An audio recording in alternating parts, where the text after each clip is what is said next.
शहरयार और शजामन की कहानी। अलिफ लैला फारस देश भी हिंदुस्तान और चीन के समान था और कई नरेश उसके अधीन थे। वहां का राजा महाप्रतापी और बड़ा तेजस्वी था और न्यायप्रिय होने के कारण प्रजा को प्रिय था। उस बादशाह के दो बेटे थे, जिनमें बड़े लड़के का नाम शहरयार और छोटे लड़के का नाम शाहजमान था।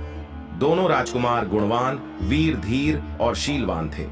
जब बादशाह का देहांत हुआ तो शहजादा शहरयार गद्दी पर बैठा और उसने अपने छोटे भाई को, जो उसे बहुत मानता था, तातार देश का राज्य, सेना और खजाना दिया। शाहजमां अपने बड़े भाई की आज्ञा में तत्पर हुआ और देश के प्रबंध के लिए समरकंद को, जो संसार के सभी शहरों से उत्तम और बड़ा था, अपनी राजधानी बनाकर आराम से रहने लगा।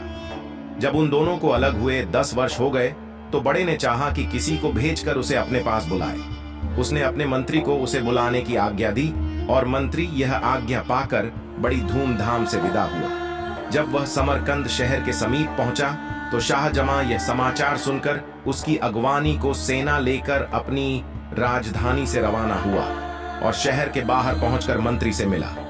वह उसे देखकर प्रसन्न हुआ। शाहजमां अपने भाई शहरयार का कुशल क्षेम पूछने लगा।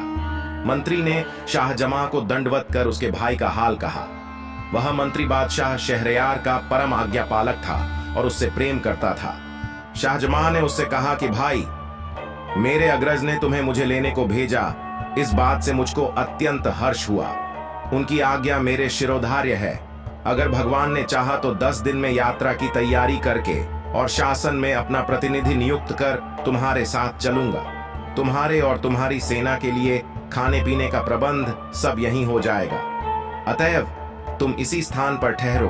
अतएव उसी स्थान पर खाने पीने आदि की व्यवस्था कर दी गई और वे वहां रहे। इस अवसर पर बादशाह ने यात्रा की तैयारियां की और अपनी जगह अपने विश्वास पात्र मंत्री को नियुक्त किया।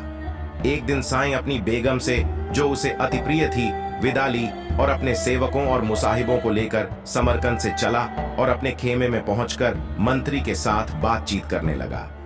आधी रात होने पर उसकी इच्छा हुई कि एक बार बेगम से फिर मिलाऊं। वह सबसे छुपकर अकेला ही महल में पहुंचा।